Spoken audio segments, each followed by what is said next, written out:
লৈ পলালে কি খবৰ আপোনালোকৰ মই প্ৰিন্স ভৰালে কৈ আছোঁ আজি মই এখন গাঁৱৰ এখন মানুহৰ ঘৰলৈ আহিছোঁ এঘৰ মানুহৰ ঘৰলৈ আহিছোঁ কেলে তাত Sweden America Australia Canada Belgium বহু দেশৰ পৰ্যটক আহে তেওঁৰ ঘৰলৈ আৰু তেওঁৰ বাৰীখন হৈ গ'ল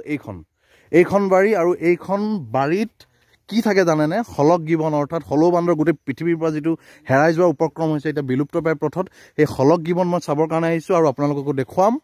য'ত এই গিবনটো চাবৰ কাৰণে এই হলৌ বান্দৰ চাবৰ কাৰণে বহু দেশ বিদেশৰ পৰ্যটক আহে আৰু আজিও আমি চাম আৰু আপোনালোকক দেখুৱাম ভীমকললৈ মাতি আছে টুইকক হলক গিবন হয় সাইণ্টিফিক এইটো আহিছে কল খাবলৈ আহিছে চাওক आ गया है बांदर ट्विक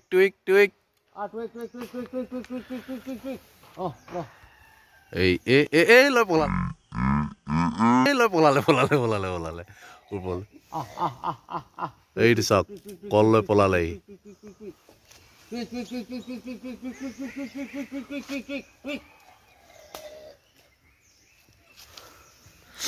কেটা আছে এনেকুৱা বান্দৰ ইয়াত আমাৰ ইয়াত মোৰ এই পৰিয়ালটোত আছে চাৰিটা তাৰপৰা অল গোটেই বাৰেকৰিত আছে মানে হেৰি 19টা আছে 19টা টোটেল হলৌ বান্দৰ হয় এই দেখিছে এইটো পোৱালি নেকি মানে ঘৰচীয়া টাইপ হৈ গৈছে ন আকৌ গ'লগৈ ওপৰলৈ 18 ছেপ্টেম্বৰ এতিয়া ছেপ্টেম্বৰ অক্টোবৰ নৱেম্বৰ 3 মাহ হৈছে আহিলা ৰৈ নাথাকে যে কিয় গুচি যায়গে পেলাই দিলে তাৰ মূৰত বাকলটো পেলাই দিলে ই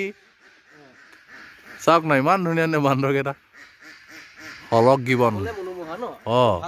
ভাল লগা তাকেতো আহিলে ই ল'ব লৈ গ'ল চাব দেই কলটো লৈ গ'ল কিন্তু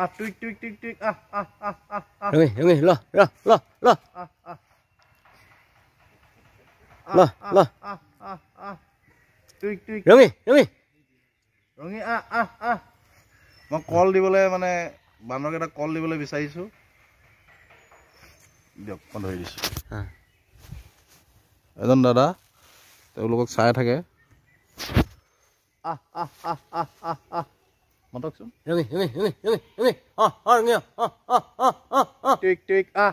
ডাঙৰ কলটো বিচাৰিছো তাৰমানে আচলতে ডাঙৰটো আছে নাই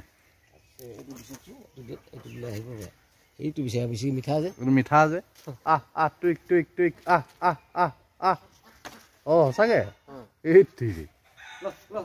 চেনী কলটো অলপ মিঠাটো কমটো এইটো কল দিয়াৰ লগে লগে সি হিলিছে টুইক আহিছে লৈ পলালে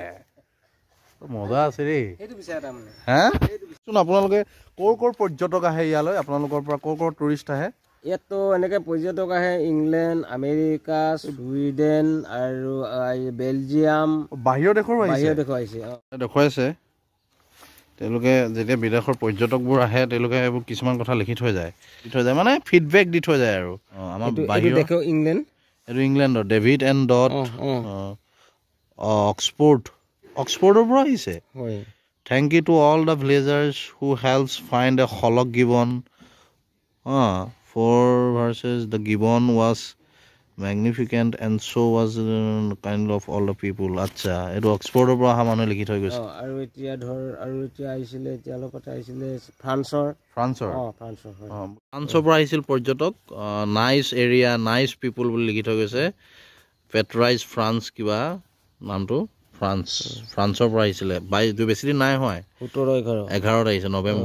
নৱেম্বৰ এইটো মাহ নৱেম্বৰে 17 তাৰিখে আহিছিল অহা লিখিত প্ৰুফ টম এণ্ড কি নুফুটে ন এইবোৰ United states of America USA পৰা আহিছে মানে ইমান দূৰ পৰা আহি যায় ইয়ালৈ এইটো কেতিয়া আহিছে 16 তাৰিখ 1 মাহ 16 তাৰিখ 1 মাহ 2020ত আহিছিলে তেওঁলোকে মানে এইবোৰ এই ফটোগ্ৰাফি কৰিবলৈ ভিডিঅ'গ্ৰাফি কৰিবলৈ আহে মানে গোটেই কনচেপ্টটো হলক গিবনটো এইটো সাইন্টিফিক নাম হলক গিবন নহয় জানো হয় নিশ্চয়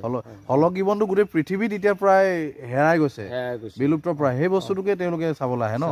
নিশ্চয় আই কেইটা বান্দৰ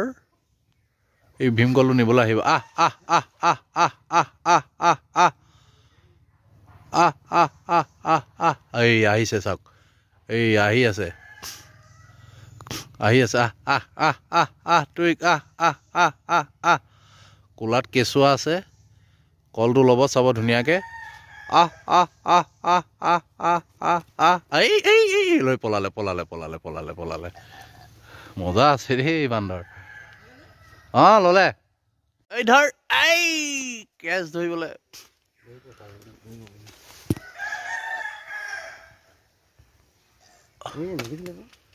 কেঁচু ধৰি লয় নে বাহ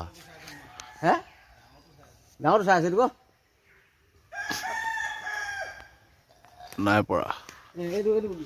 এই যিজনী প্ৰথমত দেখিছে ন এই বান্দৰজনী কোলাত এটা এই পোৱালি এটা সোমাই আছে এইটো চাওক ধৰি আছে কি ধুনীয়াকে উইথ চাওক ধৰি ললে বিৰাট কোহলি পাত্তা নাপাব দেখোন হেই হা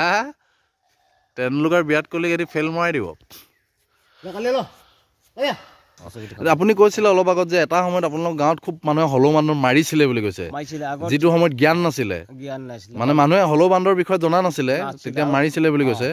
সেই বস্তুটো মানসিকতাটো আপোনালোকে কেনেকে সলনি কৰালে মানে গাঁৱৰ এইটো নিশ্চয় মানে এই আমাৰ এই ভাগিন এই গ্ৰীণ ভিজন মানে নিশ্চয় সম্পাদক বিপ্লৱ চেতিয়াই তেওঁ মানে কি প্ৰচাৰ পত্ৰই নিউজে পেপাৰ পত্ৰই মানে গোটেই প্ৰচাৰ কৰি পঠিয়াই দিলে তাৰ পৰা মানে গোটেই মানে গোটেই বাকীয়ে যে হলু মাৰিব নাপায় সচেতন হ'ল এটা ভাল ধাৰা আহিল আৰু আপোনাৰ নামটো কি মোৰ নাম মোহিত চুতীয়া আৰু এই বিপ্লৱ চুতীয়া একে ঘৰৰ মানুহ নেকি নহয় আমাৰ ভাগিন ভাগিন হয় আচ্ছা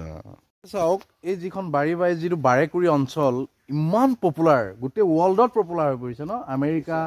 বাহিৰৰ ছুইডেন বেলজিয়াম ইমান মানুহ আহে তাৰপিছতো কিন্তু আমাৰ অসম চৰকাৰে ইয়াক লৈ হেমাহি কৰিছে কোনো ধৰণৰ তেওঁলোকৰ বন বিভাগে কোনো ধৰণৰ ব্যৱস্থা লোৱা নাই সংৰক্ষণৰ ক্ষেত্ৰত কি ক'ব এতিয়ালৈকে আপোনাৰ আমি যিখিনি কাম কৰি আহিছোঁ মানে সংৰক্ষণৰ ক্ষেত্ৰত গাঁওবাসীয়ে যিখিনি কাম কৰি আহিছে তাৰ তুলনাত মানে এনেকুৱা এটা দুষ্প্ৰাপ্য বন্যপ্ৰাণীৰ ক্ষেত্ৰত চৰকাৰৰ যিখিনি মানে কৰিবলগীয়া কৰোণীয় আছিলে এতিয়ালৈকে চৰকাৰে মানে এতিয়ালৈকে কৰা নাই আমি আশা ৰাখিছোঁ চৰকাৰে এই হলৌ সংৰক্ষণৰ ক্ষেত্ৰত যি যাৱতীয় যি প্ৰচেষ্টা সেই প্ৰচেষ্টা হাতত ল'ব লাগে ইতিমধ্যে বাৰেকুৰি অঞ্চলত বহু হলৌ বান্দৰ আপোনাৰ মৃত্যু হৈছে এই মৃত্যু হোৱা সম্পৰ্কত এক মানে উচিত গৱেষণা এটা হ'ব লাগে দৰকাৰ আছে কৰা নাই এটা মানে এটা বাৰেকুৰি অঞ্চলতে এটা মানে হলৌৰ গৱেষণা কেন্দ্ৰ স্থাপন হ'ব লাগে আৰু বহু হলৌ বান্দৰ মতা হলৌ বান্দৰ জন্ম হৈছে কি কাৰণে মতা হলৌ বান্দৰ জন্ম হৈছে যদি এনেদৰে মতা হলৌ বান্দৰ জন্ম হৈ থাকিবলগীয়া হয় তেতিয়াহ'লে অনাগত ভৱিষ্যতৰ দিনত বাৰেকুৰি অঞ্চলৰ পৰা সমূলঞ্চে হলৌৰ নিশেষ হৈ যাব শেষ হৈ যাব তেতিয়া কি কাৰণত বস্তুটো হৈছে ইয়াৰ এটা উচিত গৱেষণা কৰি ইয়াৰ উত্তৰ বিচাৰি এক মানে মাইকী জন্ম কেনেকৈ দিব পৰা যায় এই বিষয়টো অধ্যয়ন কৰিব লাগে তেতিয়া হলৌ বান্দৰ জীয়াই থাকিব অকল অসমত নহয় গোটেই পৃথিৱীত জীয়াই থাকিব এই ব্যৱস্থাটো কৰিবৰ কাৰণে আমি মানে অসম চৰকাৰে হওক ভাৰত চৰকাৰে হওক ইয়াৰ ব্যৱস্থাখিনি মানে কৰিব লাগে যদি এই বস্তুখিনি যদি বাহিৰত থাকিল হ'লে চাইনা যদি মানে আপোনাৰ বেলেগ দেশত থাকিবলগীয়া যদি বা অসমত নাহি বেলেগত যদি থাকিলেহেঁতেন ইয়াৰ সংৰক্ষণৰ কাৰণে যি ব্যৱস্থা সেই ব্যৱস্থাখিনি নিশ্চিতভাৱে কৰিলেহেঁতেন কিন্তু অসমত নাই কৰিব লাগে সেইটোৱে কৈছোঁ আমি হলৌ বান্দৰ সংৰক্ষণ কৰিব লাগে চৰকাৰে আজি মই এই ভিডিঅ'টো যিমান পাৰে আপোনালোকে সিমান শ্বেয়াৰ কৰক যাতে অসম চৰকাৰ বন বিভাগৰ দৃষ্টিগোচৰ হয় আৰু হলৌ বান্দৰ সংৰক্ষণ কৰাত তেওঁলোকে মানে অৰিহণা যোগায় সেইটোৱে কৈছোঁ ধন্যবাদ